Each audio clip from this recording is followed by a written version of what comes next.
Hello students, আশা করছি সকলেই ভালো আছো। আজকে ন্যারেশন চেঞ্জের পার্ট 3 অর্থাৎ পাঁচটা সেন্টেন্সের যে ন্যারেশন চেঞ্জ হয় আলাদা আলাদাভাবে সেটা আমি দেখাচ্ছি, উদাহরণ সহ দেখাচ্ছি। সেটা দেখো ন্যারেশন। প্রথমে হচ্ছে কি অ্যাসার্টিভ সেন্টেন্স। অ্যাসার্টিভ সেন্টেন্স আমি আগেই করিয়েছি তোমাদের। সেটা কি বলেছি, সেটা হচ্ছে কি ওই যে আমি 1 নম্বর 2 নম্বর যে আমার ভিডিও হয়েছিল যে সেটাতেই দেখানো হয়েছিল অ্যাসার্টিভ সেন্টেন্স। তবু আমি দেখিয়ে দিচ্ছি একবার। হি said to me I am writing. তাহলে এখানে অ্যাজ ইউজুয়াল আইটা হচ্ছে কি ফার্স্ট নিয়ম। এখানে সেড টু থাকলে টোল্ড হয়ে আমি আগেই বলেছি। তারপরে হি টোল্ড মি দ্যাট। আইটা হচ্ছে কি 1 নম্বর নিয়ম অনুযায়ী যে রিপোর্টেড স্পিচে যদি বক্তা ফার্স্ট পারসন থাকে তাহলে বক্তা রিপোর্টারের প্রোনাউন হয়। তার এখানে হি হচ্ছে, এইটা ভার্ব V2 আছে মানে 3 নম্বর নিয়ম, অর্থাৎ এটা প্রেজেন্ট কন্টিনিউয়াস টেন্স আছে, এটা পাস্ট কন্টিনিউয়াস টেন্স হবে। মানে হি ওয়াজ রাইটিং হলো। সেড টু আছে বলে এটা টোল্ড হলো। এটা যদি শেষ টু থাকতো তাহলে কি হতো? এখানে শেষ টু থাকলে তাহলে এখানে টেলস হয়ে যেত। আমি এটা আগেই বলেছি।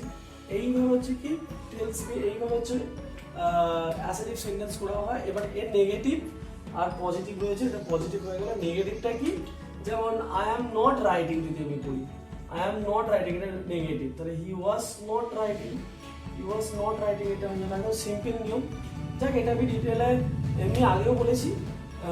আজকের অ্যাকচুয়ালি সবাই তোমরা যেটা চেয়েছিলে যে স্যার লেট দিয়ে শেখাও ইম্পারেটিভ সেন্টেন্সের জন্য আমি আগে ক্লাস। আর ইম্পারেটিভ সেন্টেন্স করার আগে আমি 5টা সেন্টেন্সই ন্যারেশন বোঝাতে চাইছি। এরপরে হচ্ছে কি খুব ইম্পর্টেন্ট, সেটা হচ্ছে কি 2 নম্বরে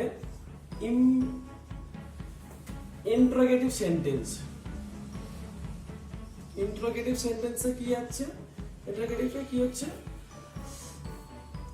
WH আর উইদাউট WH দিয়ে যদি প্রশ্ন হয় তাহলে সেটাই বোঝার আছে। আমি দুটো নিয়ম এ দিয়ে আমি দেখাচ্ছি। He said to me what do you want. বলছে তুমি কি চাও? সে আমাকে জিজ্ঞাসা করলো হোয়াট। এখানে সবসময় একটা কথা মাথায় রাখবে, এখানে জিজ্ঞাসাটা তুলে দিতে হবে। জিজ্ঞাসাটা তুললে এখানে সেড টু এর জায়গায় কি হচ্ছে? আস্কড হচ্ছে। যেমন আমি একটা বলে দিই, আচ্ছা সে বললো আমি তোমাকে যদি বলি হোয়াট ইউ ওয়ান্ট, মানে কি তোমাকে একটা বুঝতে হবে যে স্যার জিজ্ঞাসা করছে। তাহলে জিজ্ঞাসা করার ক্ষেত্রে এটা আস্ক ব্যবহার হয় নিশ্চয়ই, আমি তোমাকে বলবো না। যাই হোক, এখানে এই জিজ্ঞাসা উড়ে যাচ্ছে। আর এখানে হি আস্কড মি, এখানে আমি দ্যাট বসাতে পারবো না, এখানে কখনোই দ্যাট বসবে না। এখানে দেখতে হবে যে এই রিপোর্টেড স্পিচের মধ্যে ফার্স্ট যে কি লিঙ্কার রয়েছে, এখানে WH আছে বলে আমি WH বসালাম। তাহলে WH এর মতন আরো কিছু ওয়ার্ড যেমন হোয়ার, হোয়াট, হুইচ, এগুলো দেখো WH দিয়ে শুরু হচ্ছে। হুইচ WHICH, তাহলে WH আসছে, তাহলে এটা WH ওয়ার্ডই বসে যাবে যদি WH ওয়ার্ড থাকে। হোয়াট ডু ইউ ওয়ান্ট, তাহলে দেখো দুটা সবসময় ভার্বের সঙ্গে যোগ হয়, প্রথমে বলেছি। হোয়াট ইউ মানে 2 নম্বর নিয়ম, তার মানে মি, তার মানে আই। হোয়াট আই ওয়ান্টেড, নিয়ম দেখো হোয়াট আই ওয়ান্টেড। কেন ওয়ান্টেড হলো? কারণ এটা V2 রয়েছে, তাই আমার এটা V2 করতে হলো 3 নম্বর নিয়ম অনুযায়ী। ক্লিয়ার? তাহলে এইটা WH আছে বলে WH বসলো। জাস্ট সাপোজ WH নেই, ধরো এইটা রয়েছে ডু দিয়ে শুরু হয়েছে। ডু ইউ ওয়ান্ট টি, তুমি কি চা খেতে চাও? ডু ইউ ওয়ান্ট টি, তুমি কি চা চাও? তাহলে কি ডু দিয়ে প্রশ্ন হয়েছে। এখানে কি WH আছে? তাহলে WH না থাকলে ইফ বা ওয়েদার হয়। ক্লিয়ার হয়েছে? কি বললাম? ইফ বা ওয়েদার। তাহলে এখানে হোয়াট আর থাকছে না, লিঙ্কারে কি থাকছে? এটা ইফ বসে যাচ্ছে। তাহলে ইফ আই ওয়ান্ট ইউ মানে কি? তাহলে আই মানে সেকেন্ড পারসন, তাহলে ইফ আই ওয়ান্টেড টি হলো if I wanted T. Clear হলো? তাহলে উইদাউট WH দিয়ে যদি প্রশ্ন হয় তাহলে ইফ বসে, ইফ বা ওয়েদার বসে। আমি ইফ দিয়ে দেখালাম, একটাই দেখেছি, নিশ্চয়ই তোমরা জানো, এটা আমি আগেও ক্লাসে পড়িয়েছি কিভাবে এটা হয়। যাই হোক, এইটা হচ্ছে কি ইন্টারোগেটিভ সেন্টেন্সের। এরপরে মেন যেটা হচ্ছে কি ইম্পারেটিভ সেন্টেন্স। ইম্পারেটিভ সেন্টেন্সে কি হচ্ছে, ইম্পারেটিভ সেন্টেন্স, এটা আজকে মেন ক্লাস। সেন্টেন্স ইম্পারেটিভ সেন্টেন্সে কি হয় এটা দেখতে হবে, লেটের ব্যবহার, লেট দিয়ে যেটা হয় সেটা আমি শেখাবো আজকে। দেখ, ইম্পারেটিভ সেন্টেন্স কিন্তু মাথায় রাখবে এই সেন্টেন্সগুলো কি সেন্টেন্স, যেমন রিকোয়েস্ট, যেমন কোনো কাউকে অনুরোধমূলক হয়, হ্যাঁ, কোনো আবেদন হয় বা কোনো অ্যাডভাইস হচ্ছে, এইটা তুমি রিপোর্টেড স্পিচ দেখেই বুঝতে পারবে। যাক, বলি কি কি এখানে লিঙ্কার রিপোর্টিং ভার্ব কি কি হয়, advice, request, advice, request, suggest, suggest, যাক সাজেস্ট, তারপরে অর্ডার, অর্ডার হচ্ছে, হ্যাঁ, এইগুলো হচ্ছে কি রিপোর্টিং ভার্ব হিসেবে ব্যবহার হয়। আমি একটু বলে রাখি,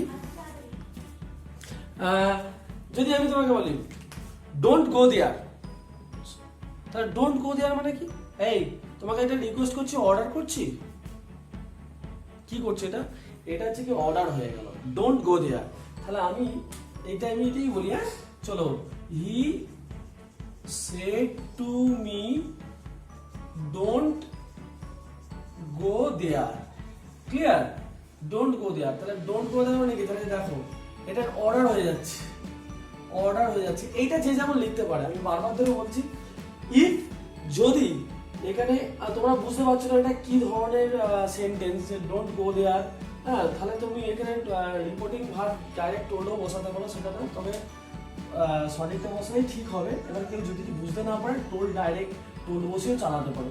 তাহলে হি ডোন্ট গো দেয়ার মানে কি, হি অর্ডার হচ্ছে, he ordered me, do not মানে কি, ডোন্ট মানে কি, ডু নট, জানবে, নট টু, ডুটা তোকে প্রথমেই বলেছি যে ভার্বের সঙ্গে সবসময় ডু যোগ হয়ে যায়, আর নটটা পড়লো, তাহলে he order me not to, ভার্বের আগে সবসময় টু বসবে এখানে, গো দেয়ার, ক্লিয়ার। তাহলে এখানে কোনো দ্যাট ফ্যাট যোগ মানে যা সেন্টেন্স বুঝে তোমাকে রিপোর্টিং ভার্ব ইউজ করতে হবে। আমি আরেকটা উদাহরণ দিয়ে করাচ্ছি,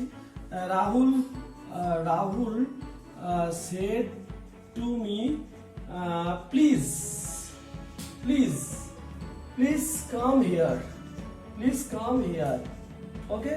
তোমাকে এটা সে কি করছে, রিকোয়েস্ট করছে, প্লিজ, প্লিজ মানে রিকোয়েস্ট, তাহলে এইখানে কি হচ্ছে, রিকোয়েস্ট হয়ে যাচ্ছে। তাহলে রিকোয়েস্ট হলে কি, রাহুল রিকোয়েস্টেড, রিকোয়েস্টেড মি, কি বসবে, আমি বলেছি টু দিয়ে যোগ হয়ে যাবে direct, to come here, here তাহলে কি দেয়ার হয়ে যাচ্ছে, হিয়ার তাহলে দেয়ার, তাহলে দেখো জাস্ট টু দিয়ে যোগ হলে এখানে কোনো লিঙ্কার থাকে না, ক্লিয়ার। যাক, ইম্পারেটিভ সেন্টেন্স এটা তোমরা নিশ্চয়ই বুঝেছো, এইগুলির ব্যবহার হয়। সব থেকে যেটা আজকের গুরুত্বপূর্ণ ক্লাস, আজকের গুরুত্বপূর্ণ ক্লাস সেটা হচ্ছে কি, যে ইম্পারেটিভ সেন্টেন্সের লেটের ব্যবহার, যেটা সব থেকে গুরুত্বপূর্ণ এবং একটু ভালো করে বুঝলে খুব সহজ লাগবে। লেট আমরা তিন ভাবে, লেট আস দিয়ে একটা হয়, লেট মি দিয়ে একটা হয়, আর লেট প্লাস থার্ড পার্সন মানে হি সি এসব থাকবে, ঠিক আছে, থার্ড পার্সন, এই তিনটে লেটের ব্যবহার হয়। কিন্তু আমরা প্রপার এই নিয়মটা জানি না বলে আমাদের কাছে সব থেকে কঠিন লাগে। আজকে প্রপার নিয়মটা আমি বলবো, এটা হচ্ছে আমার আজকের আসল ক্লাস, লেটের ব্যবহার, ওকে। যাক, কিভাবে সেটা হচ্ছে আমি দেখাচ্ছি, কারো যদি সমস্যা থাকে কমেন্ট বক্সে কমেন্ট করে আমাকে জানাবে। যাক, এটা দেখে নাও, লেট, প্রথমে আমি যেটা দেখাবো, হ্যাঁ, লেট, লেট আস, এইটা যদি রিপোর্টিং ভার্ব, আমি দেখো রিপোর্টিং ভার্ব হিসাবে আমি কোটেশন করে দিচ্ছি, কোটেশনের মধ্যে যদি এটা থাকে, ঠিক আছে, কোটেশনের মধ্যে যদি এটা থাকে, তাহলে এটা তুমি কি করবে, প্রথমেই বলি রিপোর্টিং ভার্ব লিখে নাও, এটা রিপোর্টিং ভার্ব, রিপোর্টিং ভার্ব কি থাকে, সাজেস্টেড, সাজেস্টেড, সাজেস্টেড হয়, ঠিক আছে, সাজেস্টেড অথবা প্রপোজড হয়, প্রপোজড হয়। এবার তোমাদের এটা সবসময় জানতে হবে যে কোনটা প্রপোজড কোনটা সাজেস্ট হচ্ছে। আমি একটা নিয়ম আমি একটা উদাহরণ দিয়ে আমি শেখাচ্ছি। Rahul Rahul said to me, ঠিক আছে, Rahul said to me let us go there, আবার go there দিয়ে করাচ্ছি, চলো let us go there, চলো সেখানে যাওয়া যাক। এখানে কি দেখতে পাচ্ছ, জাস্ট এটা দেখে বুঝবে কিরকম। দেখো said to আছে, let us আছে, তাহলে আমি এইখানটা কি প্রপোজ করব কি সাজেস্ট করব? নিশ্চয়ই এটা সাজেস্ট করা হচ্ছে না। সাজেস্ট মানে তোমাকে আমি একটা সাজেশন দেবো বা একটা সাজেস্ট করছি, এই তুই এটা এই কাজটা করবি না, এটা সাজেস্ট ভাবছি। কিন্তু রাহুল সে নিজে বললো চলো আমরা সবাই মিলে যাই, মানে কি একটা প্রপোজ করছে। তাহলে এখানে আমি লিঙ্কার কি এই রিপোর্টিং ভার্ব কি ব্যবহার করছি, তাহলে রাহুল কি হচ্ছে proposed, Rahul proposed me. Let us থাকলে উই শুড অথবা দে শুড হয়, এখানে তো উই শুড আর দে শুড হয়। কিন্তু এবার আমরা এইটুকুনি এটা ভাবতে হবে যে কোথায় উই শুড হবে আর কোথায় দে শুড হবে, এটা প্রপার নিয়ম একটা আছে, এই নিয়ম অনুযায়ী এটা আমাকে করাতে হবে। যাক, দেখো তো ভালো করে এই জায়গাটা বোঝার চেষ্টা করবে একটু, হ্যাঁ ঠিক আছে। আমি এখানটা দে শুড ব্যবহার করবো না কি উই শুড ব্যবহার করবো। দেখো এইটা হচ্ছে কি রিপোর্টার, এইটা রিপোর্টার, আর এইটা হচ্ছে কি লিসেনার, অর্থাৎ রিপোর্টার একে বলছে। এবার আমি বলি রিপোর্টার আর লিসেনার, অর্থাৎ যে শুনছে বা যাকে বলছে, এই দুটো কর্তার মধ্যে একজন যদি ফার্স্ট পারসন হয় তাহলে উই শুড হয়। আবার বলি রিপোর্টার এবং লিসেনার বা রিপোর্টার যাকে বলছে, এই দুটো কর্তার মধ্যে যদি একজন ফার্স্ট পারসন হয় তাহলে উই শুড হয়। তাহলে এখানে আমি দেখতে পেলাম রাহুল আর মিয়ের মধ্যে একজন ফার্স্ট পারসন আছে, তাহলে এখানে উই শুড হচ্ছে, ঠিক আছে। তাহলে এটা দ্যাট যেমন বসবে, ঠিক আছে, দ্যাট উই শুড গো দেয়ার, ঠিক আছে। আমি এটা লিখে দিচ্ছি।